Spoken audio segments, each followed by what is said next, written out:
We're getting live football this weekend as the Boston College Spring Game will be hosted on Saturday at noon and will showcase Bill O'Brien and his new vision for the Boston College football program. You are Locked On Boston College, your daily podcast on the Boston College Eagles, part of the Locked On Podcast Network, your team every day.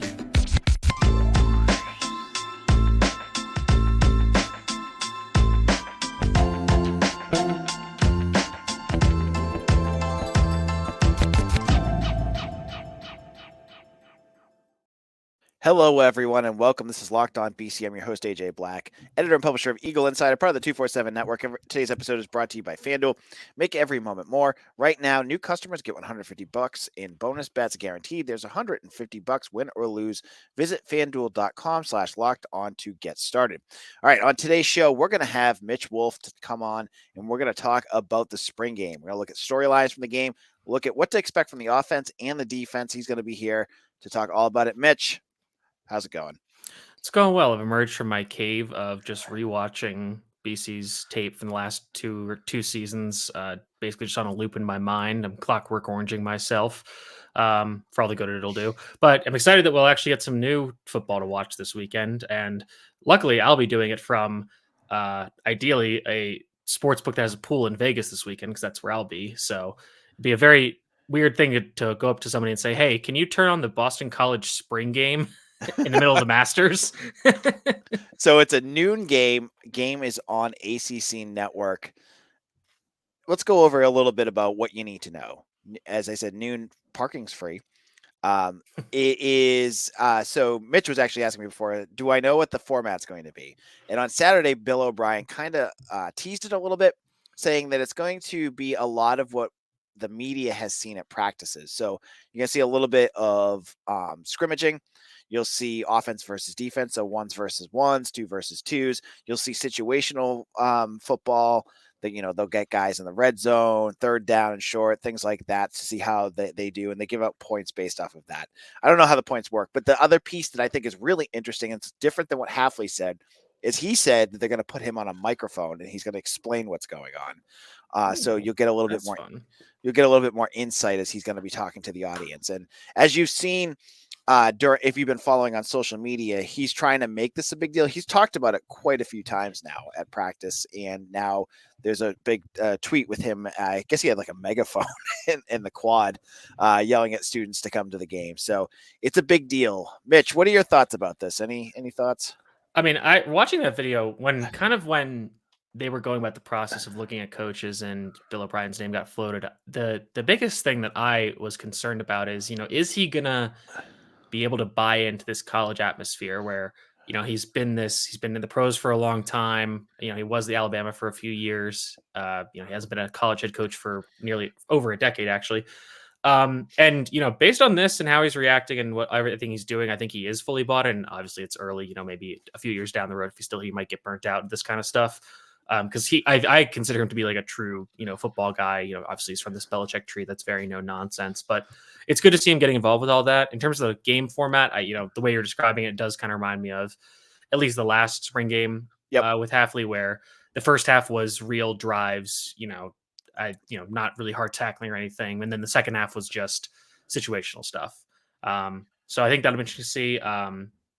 We'll get into this later, but the special teams are particularly interesting to me for this game because it's a big, as big a question mark as it can be. That's one for me in this game. But I think the biggest thing also with the spring game is something I talked to you about is that I implore people to not overreact to the spring game because it is the spring. Everything is very much scripted out such that, they're looking for certain things, but they are also not trying to put anything of import on tape because obviously it is going to be televised, so they don't want to give anything away to opponents. Thinking about BC's spring game last year on offense, they ran, I think, 4 passing plays, like 4 true drop back, no screen passing plays, and they ran them each like 10 times.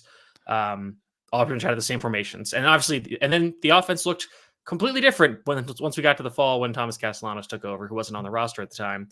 So a ton can change from here to the spring game, but it does give us some interesting information. I think one of the things I'm looking for is kind of more about the absence. So who isn't there, who isn't playing. So we'll get some ideas about guys who are injured, guys who might be not participating and they're injured and they might be hitting the portal soon or something like that.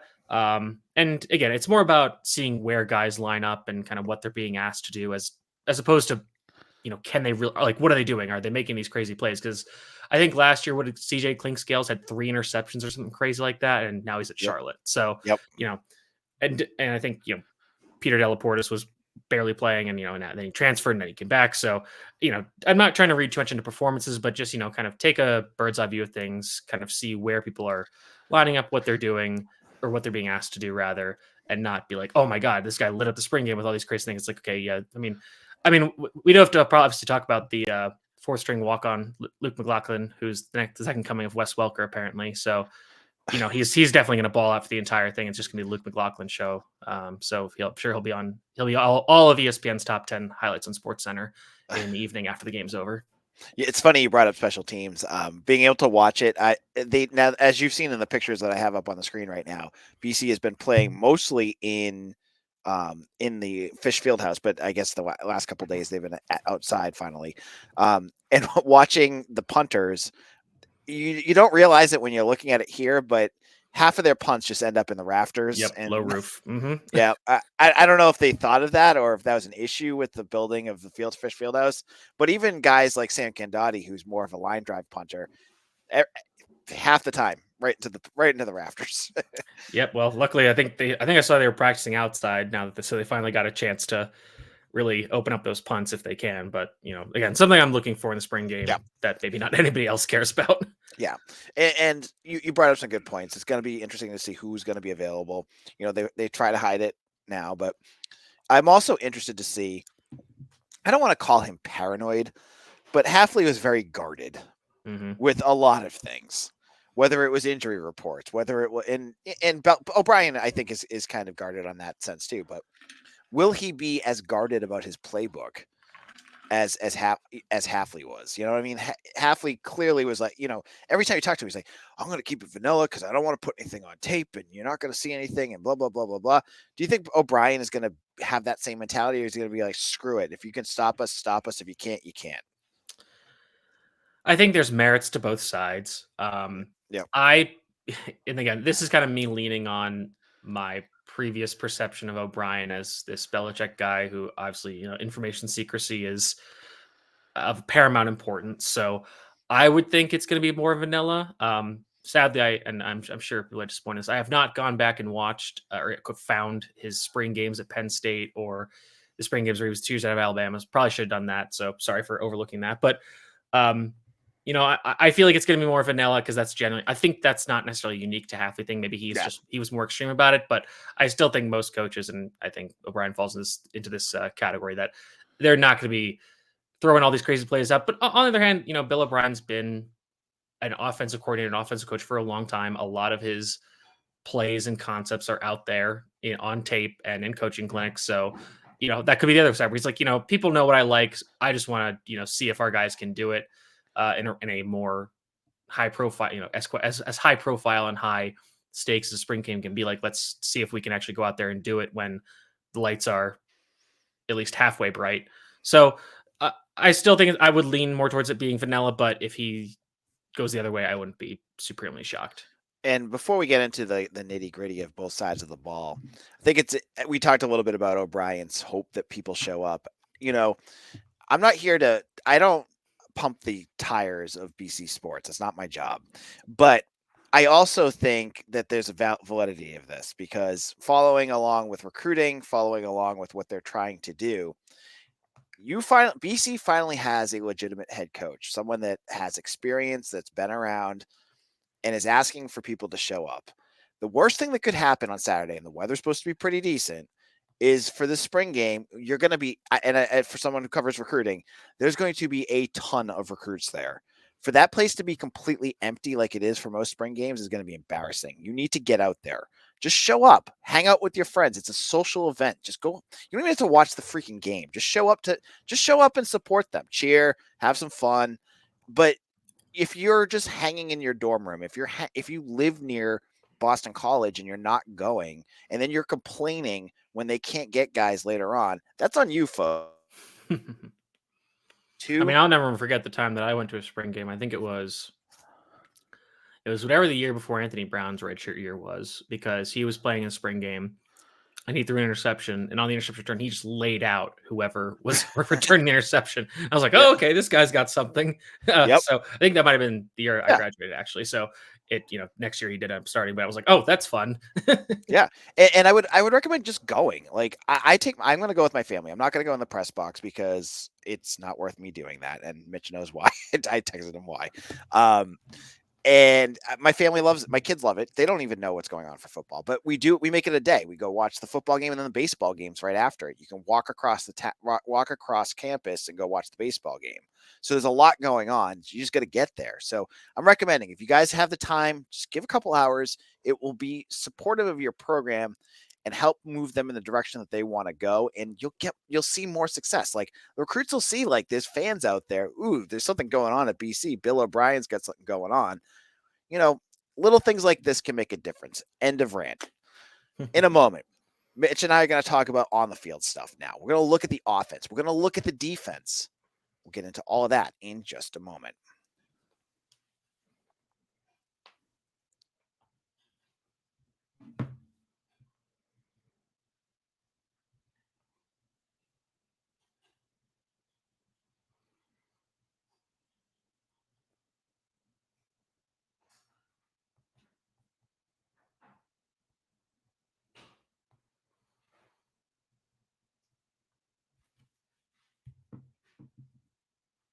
Baseball tickets. They're going to go into a Red Sox game this year. AJ, you were like cut out for the whole, like, just until now. I didn't hear you say anything, so you might want to start that ad over again. Oh, okay. Well, look at that. My internet was just being weird. Okay. So Game Time is now an authorized ticket marketplace of Major League Baseball, which makes getting tickets even faster and easier. Prices on the Game Time app actually go down the closer it gets to the first pitch. With killer last-minute deals, all-in prices, view from your seats, and the lowest prices guaranteed, Game Time takes the guesswork out of buying Major League Baseball tickets. You thinking about going to the Red Sox game? Head on over to Game Time. You'll see exactly where you're going to sit. You want good seats? You're going to get them there. And with last-minute deals, it's even better. Take the guesswork out of buying tickets with Game Time. Download the Game Time app, create an account, and use code LOCKEDONCollege for $20 off your first purchase. Terms apply. Again, use the code LOCKEDONCollege for $20 off. Download the Game Time app today. Last minute tickets, lowest prices guaranteed. Locked On Boston College. I'm your host, AJ Black, and I'm here with fellow Eagle insider writer Mitch Wolfe. We have a ton of content we've been churning out for all sports. And I know some of you folks are probably listening to this going, AJ, why aren't you talking about hockey? I talked about hockey yesterday, and I am not a nuts and bolts hockey guy. Like, I can't sit here and tell you about forechecking and line changes and all that good stuff. That's not my cup of tea. And BC Hockey Blogger was busy. I couldn't get him in for today's show. But go over to Eagle Insider. He has, I think, like 2,000 words up about the preview for this game. I made it free so you guys can all read it. Go over there right now. He will educate you on everything BC hockey. So that is my little plug right there. I'm sorry it's not going to be in podcast form, but you don't want to listen to Mitch and I talk about hockey. It would not be the same. And I say I purposely eschew ice skating because I can't do it. So I can watch hockey and appreciate it a little bit, but absolutely not to the depth that BC Hockey Blogger can. I read his article, thought it was awesome. Gave me, at least I felt like, a pretty good understanding of how the game should go. So yeah, I couldn't recommend that highly enough.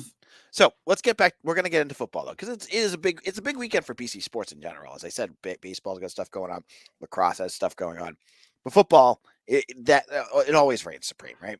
So let's talk about this offense. Bill O'Brien's an offensive-minded head coach. This is his first year, bringing in his offensive coordinator Will Lawing from the New England Patriots onto his staff to really kind of reimagine what this offense can look like. And as I've said, watching in practice, the thing that I've noted most is his emphasis on keeping Thomas Castellanos in the pocket right now, not letting him just quickly run away like he did last year. I think once game starts, that might change a little bit more, but I think he's trying to work with him, trying to make him trust his arm, trying to get him more comfortable. That's one big theme. But what are some things you're looking for, Mitch, from this offense in what could be a vanilla game, but could also teach us a little bit about what O'Brien's doing? Yeah, and I think to piggyback off that, like it wouldn't shock me if in the spring game he said basically if you try to scramble, if too quickly, we're gonna, blow it dead and we're gonna start over because I want you to keep winning from the pocket. Obviously, when real games are happening, you take those scramble plays when you, especially with they lead deposits, which they usually do with Castellanos. So, but in this time where you're really trying to emphasize pocket discipline, reading the defense, then I think that that's a fair thing to do in this game. In terms of what I expect from the offense, again, I think it'll skew more vanilla. I could be wrong on that, but that's just kind of what every expectation of spring game has been for me. So I would lean towards that. So you're not going to see a ton of super complex passing plays. I've written about how Bill O'Brien loves to use empty formations, and I don't think you're going to see a ton of that. You might see it a few plays here and there, but you're not going to see like a whole offense run from that because that's a huge staple of his real offense that he probably wants to save for opponents. Again, there's probably going to be something about not a ton of live tackling in this one, so you're probably going to not see as much running the ball just because it's hard to go, do that when people aren't going full speed for tackling and maybe not necessarily for blocking. In terms of players, I think seeing who the number one offensive line is going to be, I think we have a pretty solid guess as to who it's going to be from left to right. Jude Bowery, Logan Taylor, Drew Kendall, Jack Conley, and Oz Trapilo. And I think you're going to see that right guard spot get a lot of rotation. You see Kevin Klein there, maybe some Dwayne Alec, and then the favorite BC board, Jack Funk. I know they're very excited to see what he can do. And then, see what the second unit does because, again, the offensive line typically weathers at least a few injuries. So you want to see how those backups do. And again, a controlled, not real setting, but, you want to see at least who is getting those reps. But I will say this. I think that if there is going to be one player that is going to be put on display and has the chance to be like the highlight player of this game, I feel like Jerron Bradley could have a very, social media highlight clip game in the spring game because the 6'5", 220 transfer out of Texas Tech, when I watched this film, the dude is a walking highlight reel. He makes insane catches. He's so easy to find in the field just because of how much bigger and longer he is. Yep. His stance is like unorthodox because of just how long his legs are.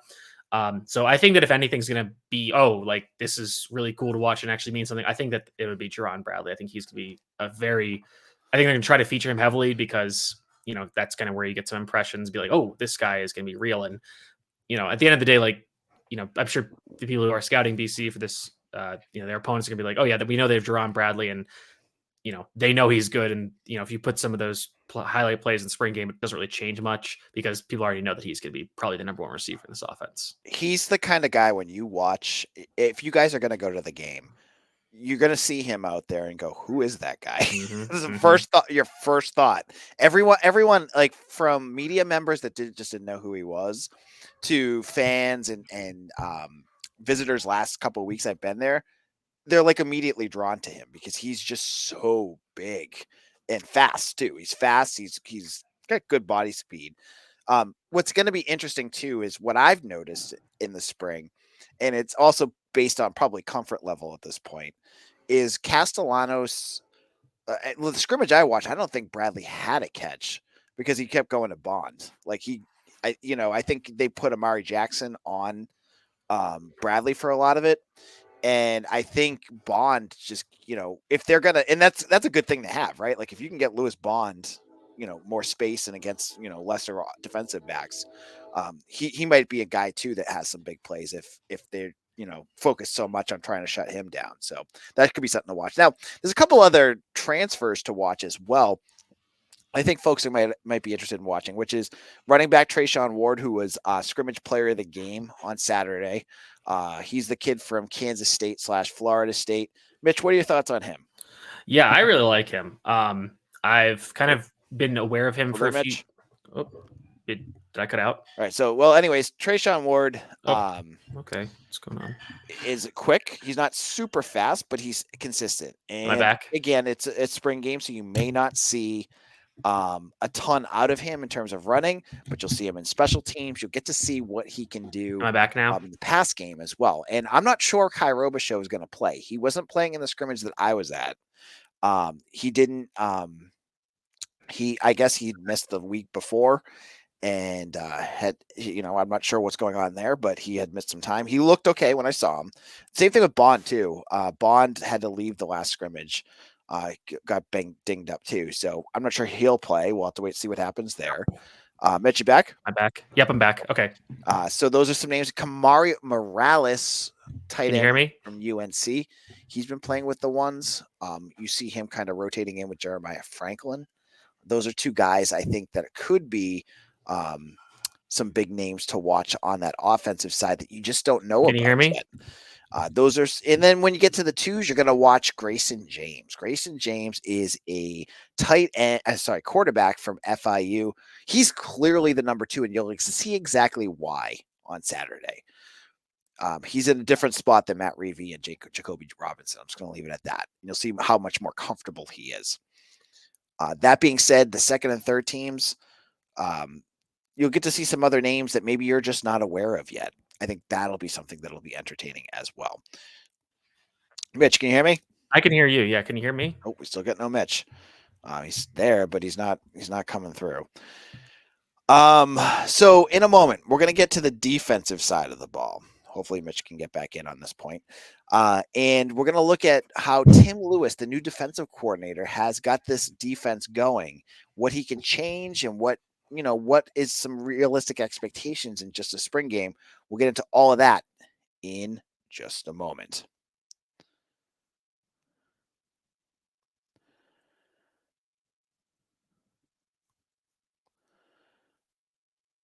Time for some dingers with FanDuel. With FanDuel, you have baseball, you've got NBA and NHL, and everything in between. Right now, new customers can get $150 in bonus bets guaranteed. That's $150 win or lose. As I said, my jam is going with those home run prop bets. Today, I hit one with Tristan Casas of the Red Sox. He had a home run. I was a big winner. Now, you can bet on everything from slap shots to home runs to slam dunks, all in an app that is safe, secure, and easy to use. What are you waiting for? Visit FanDuel.com/lockedon and make your first bet an automatic win. With FanDuel, America's #1 sports book. This is Locked On Boston College. I'm your host, AJ Black, and we're talking the spring game. And of course, we have Mitch Wolfe here. I was actually just looking. I haven't had you back. I haven't had you on the show for months since we started talking at the beginning of spring practice. The defense has been something that's been of interest, I think, for a lot of folks. As Tim Lewis, a relative unknown, has taken over the defense, and he's going to have a lot of work ahead of him as he's going to try to get this defense back into a spot that they can make this team competitive against a better team. What are some things, Mitch, that you're looking for out of this defense on Saturday? For me, the most important position in the spring game is safety. It was a position that BC had a lot of issues at last year. Playing guys that probably shouldn't be Power 5 players, getting a lot of snaps, and they were liabilities. This year, you're going to see a lot of different faces. John Pupil, who played a lot of snaps there, is out of eligibility. Looks like Jalen Cheek is switching from corner to safety. KP Price, who came along pretty strong at the end of the year, but just hasn't played a ton, seems to be one of the starters. And then Bug Jones, a guy who's been on the team for a long time now, but has pretty much only played special teams, is getting a lot of run.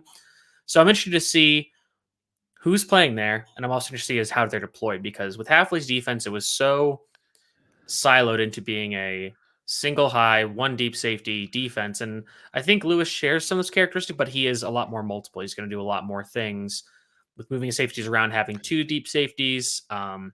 So I'm interested to see who he's putting back there, how they're being used. And that will I think that kind of trickles down to the rest of the defense, I would say. I have a pretty good feeling about who's going to be a cornerback. I think Amari Jackson seems pretty well entrenched there. I guess the spot across from him is interesting. You got Bryquise Brown, transfer from Georgia State. You got Ryan Turner, transfer from Ohio State. Max Tucker, who played a good bit last year. So some interesting rotations there, kind of see who gets most of the snaps, maybe, and then find out who's going to be the slot corner. I think it's going to be Ryan Turner, but I'm not sure. And then in the front seven, we have a pretty good feeling as to who's going to play. I have kind of walked back my take that Tim Lewis is going to switch this defense to a 3-4. Not to mention the fact that pretty much every defense across most levels of football just plays in the nickel most of the time. So your base defense doesn't matter as much. I think there will be some more what are called odd fronts, which are three down defensive linemen, three defensive linemen with hand in the dirt. So I think you could see a little bit more of that, but still, I guess we're mostly going to see a 4-3. So I think I was wrong there, but um, I think it'll be interesting to see kind of what a guy like Edwin Kalengi can do, because I think he's going to get a lot of snaps this year.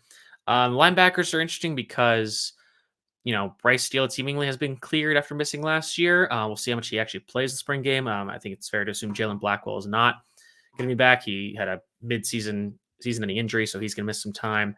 So it'll give some younger guys some chance to shine. Like guys like Davion Crouch, who played well at the end of the year, Sione Hala, who's switching from safety to linebacker. So again, not going to be as much we can read into what the defense is going to do, although it is going to be a completely new defense. So it'll be interesting to see.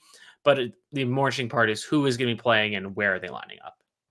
Yeah, and I think the younger guys is something that's worth watching. There's some new names as well, as you mentioned, Ryan Turner, Breakreese Brown, Sed McConnell, a defensive lineman out of Illinois is another name that should pop up a little bit. You'll see a little bit out of him. And then younger guys, as you mentioned, with Hala and some of these other guys that are going to play as well. Any other last thoughts of things people should be looking for during the spring game or the mindset that folks should have? I know you kind of mentioned don't read too much into it, but like anything else that, like a viewer's guide of what they should look at. Well, one thing, again, I'm very interested in special teams because I'm not really sure who the long snapper is going to be. I'm pretty sure the only one on the roster is Jackson Gugney, who's a converted swimmer who was originally a defensive back and now he's been training at long snapper for the last year or so. So very interested to see who's going to be doing the snapping. Sam Candati is the returner at punter, and he has been mostly like a specialist kind of punter. And I think I've heard some rumors that he was hurt last year. That's why he didn't have as much distance. Yep. And I think they brought in a transfer. I can't remember his name off the top of my head, but maybe he's gonna be more the distance guy, but seeing who is going to be doing the punting is interesting. In terms of the game as a whole, again, it's kind of hard to, take too much away from it because it is such a specialized, weird event where, things are, it kind of matters, but it kind of doesn't. So you kind of have to take everything with a grain of salt. Again, I think it'd be interesting to see which guys flash. And we saw Amari Jackson have a really great spring game last year. But also, I think, seeing who isn't playing is important in terms of, but I think even from the standpoint, okay, this guy might be dealing with injury, because I'm pretty sure Christian Mahogany didn't play in last year's spring game, and then he eventually played because he was still recovering from his injury. So, you've seen like guys like, oh, they're not playing, they're gonna be hurt the whole year, they're in the transfer. It's like, no, they might just be hurt for the spring and they'll be back in the summer. It's just they're missing time right now. So again, the overall motto is don't read too much into anything. Take it with a grain of salt. Think critically about it. But at the end of the day, it is spring football or it's live football, so we're gonna watch it and it's gonna be enjoyable, I think. And I think one thing to watch for too, and you can see it. I've seen it at practice. It's hard to say it would be drastically different from Halfley because Halfley wouldn't let us watch practice, but to see the differences in how O'Brien addresses things versus how Halfley does. To me, it seems like O'Brien's much more of a drill sergeant out there. He's much more old school, lots of yelling and doing the old football coach type stuff. Not like similar to kind of like Adazio, but not it's a little different. I think Adazio did it for the purposes of just doing it, and just being the drill sergeant kind of guy. Whereas I think O'Brien, comes at it. It's like there's a reason we're doing things this way. Exactly. We're very detail oriented because if we do the details right, that makes our jobs a lot easier. So, and I think that's a very I really appreciate that approach. I really respect it, and I think that is going to pay dividends for BC down the road. Right, like when there was a scuffle at the scrimmage last week, like he doesn't even need a mic, but you can hear very clearly what he wanted and what was not acceptable and what he expected his team to do. And I think there's some good sense. That's a good sense. Will bring some discipline to this team, and I think that's a good thing. Mitch, any last thoughts? I know we're going to have you back on for NFL draft talk soon, but anything else you wanted to before you head out?